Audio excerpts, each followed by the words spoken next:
Hello friends, welcome back to my YouTube channel Biju India. Finally মই এই পথাৰতে মানে উপস্থিত হৈছো। ইয়াত মানে 4-5খন মান স্কুল মানে একেলগে লগ লগাই মানে ষ্টুডেন্ট বিলাকক লৈ আহিছে আৰু ইয়াতে পথাৰতে মানে খেল ধেমালি মানে প্ৰতিযোগিতা ইয়াত মানে আৰম্ভ কৰি দিছে।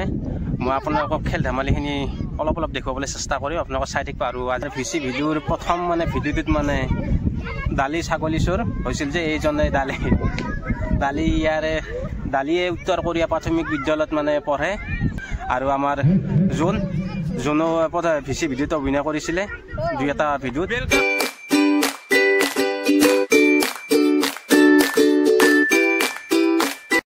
এতিয়া আমি পথাৰৰ পৰা মানে স্কুলৰ ফিল্ডলৈ আহিলোঁ। স্কুলৰ ফিল্ডত এতিয়া তাৰ মানে কবিতা আবৃত্তি চলি আছে আৰু আপোনালোকক মই মাজে মাজে দুই এটা কবিতা আবৃত্তি বা ডান্স এইবিলাকে দেখুৱাই থাকি আপোনালোকৰ ভিডিঅ'টো চাই থাকিব।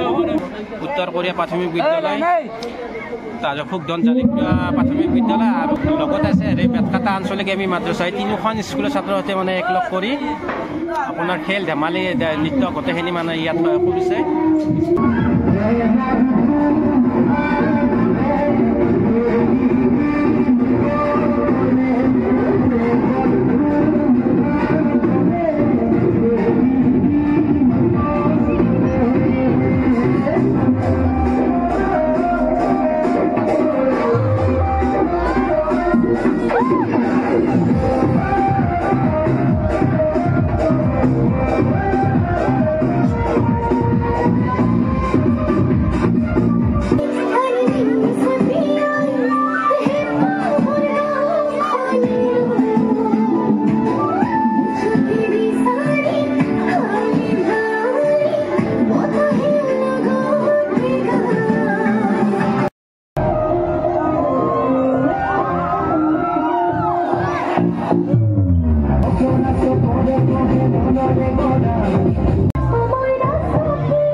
প্ৰগ্ৰেমৰ মাজতে মানে অলপ মানে লগোৱা আৰু ব্যৱস্থা কৰিছে।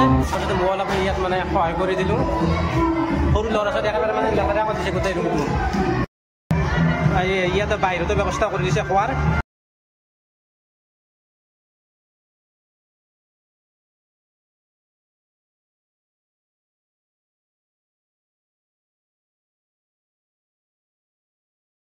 মই এবাৰ স্কুলখনৰ ভিতৰলৈ প্ৰৱেশ কৰিলোঁ আৰু এইখন স্কুলতে আমি এটা সময়ত মানে ইয়াত আমি পাঠদান কৰিছিলোঁ, ইয়াতে আমি পঢ়িছিলোঁ। তেতিয়া স্কুলৰ অৱস্থা সিমান ভাল নাছিলে, জৰাজীৰ্ণ আছিলে অৱস্থা। এতিয়া স্কুলখন বিৰাট ধুনীয়া কৰিছে, খুবেই ধুনীয়া দেখিবলৈ। মই আপোনালোকক দেখুৱাইছোঁ এনেকৈ মানে সুন্দৰভাৱে মানে যিবিলাক চিত্ৰবিলাক গোটেইবিলাক মানে অংকন কৰিছে।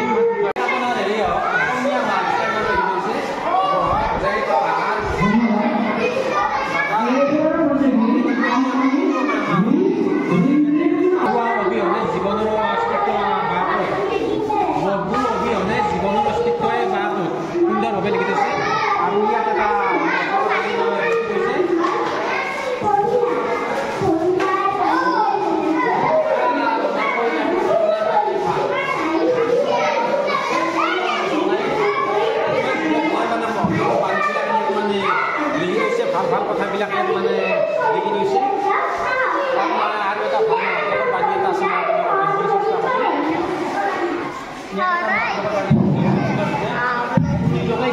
ভবা জলতকৈ মূৰ্খ এজন নাই।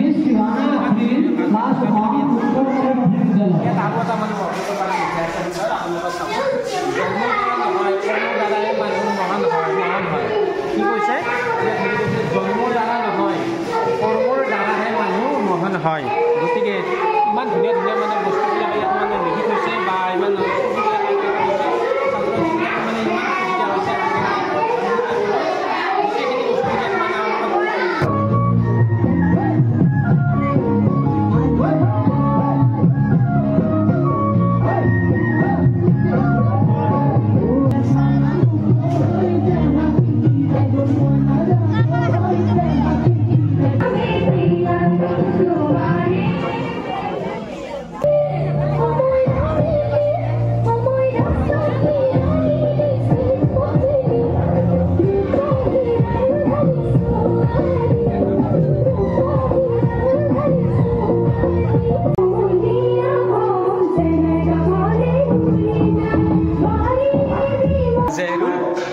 আৰু ই সুন্দৰ মানে খেল খেলে আৰু লগতে মানে ৰেফাৰীও কৰে ভাল ডাঙৰ ডাঙৰ খেলবিলাকত। অলপতে আমাৰ পৰিয়াল উচ্চতৰ মাধ্যমিক বিদ্যালয় প্ৰাংগণত মানে এখন অসম ভিত্তিত মানে ফুটবলৰ প্ৰতিযোগিতা হৈছিলে। তাত মই চাবলৈ গৈছিলোঁ, চাবলৈ গৈছিলোঁ। তাত ভাল ভাল হেৰি এবাৰ হাই কৈ দে। বন্ধুজনকো মই জানিব বিচাৰিম মানে তেওঁ ৰেফাৰী কেনেকৈ মানে কৰিবলৈ আৰম্ভ কৰিলে। তেওঁ জনাইছে যে তেওঁ আছাম এছ'চিয়েশ্যনৰ পৰা মানে ৰেফাৰী মানে পাছ কৰি আহিছে। মই তেওঁক দুই এষাৰ জানিব বিচাৰিম ক'ত কেনেকৈ মানে ৰেফাৰী মানে আছাম ইয়াতে এক্সাম দিছিলোঁ, তাৰপিছত ফিটনেছ দিছিলোঁ, ৰিটেন দিছিলোঁ, পাছ কৰি আহিছোঁ এই বছৰতে। লগতে খেলৰ লগত বৰ্তমান জড়িত আছে ন, খেল ধেমালি কৰি আছে আৰু নিজেও মানে অংশগ্ৰহণ কৰে খেলখনত।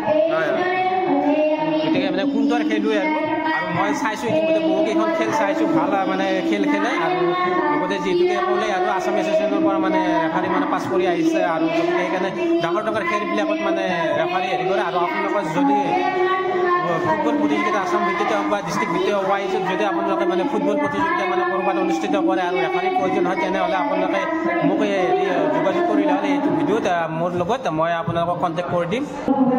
শিশু দিৱস উপলক্ষে মানে ইমান সময় আপোনালোকক মই ডান্স নৃত্য এইবোৰ দেখুৱাই থাকিলোঁ। আৰু এতিয়া আমি স্কুলৰ পৰা পুনৰ ঘৰলৈ গৈছিলোঁ। আপোনালোকে ভিডিঅ'টো ভাল লাগিলে লাইক কমেণ্ট শ্বেয়াৰ কৰিব। আৰু আজি ভিডিঅ'টো ইমান এটা সামৰিছোঁ। Bye bye.